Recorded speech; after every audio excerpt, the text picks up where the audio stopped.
Apa bedanya penaklukan oleh pasukan Islam dengan pasukan salib? Let's talk about when the Muslims overtook Jerusalem. So the year is 636, and the Persians had completely destroyed Jerusalem at this point, and the Christians were starting to rebuild it.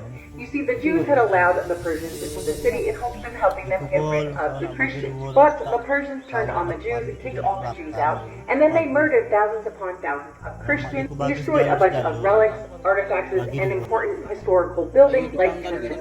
Once the Christians were able to get out the Persians, they fortified the walls around the city, and they thought they were pretty safe, especially under the Greek Orthodox leader Sophronius. Well, under the guidance of the Caliph Mualaf, he sent the Muslims over to Jerusalem to take control. The Muslims had tried to take control of Jerusalem before and had failed, but this time something different happened. When they arrived to the city walls, they ended up laying in wait. They did not enter in. This was known as a bloodless siege. Nobody got killed. No blood was shed. Instead, they just surrounded the wall, and they didn't allow any supplies to come into the city. After 6 months, Sophronius had realized that they were running extremely low on supplies, so he decided to peacefully surrender. And part of that surrender was waiting a year when the Caliph Umar came, and Sophronius ended up submitting to Caliph Umar in person. And here's where it was so different from the Crusaders at Ma'ada. Because remember, the people of Ma'ada also surrendered.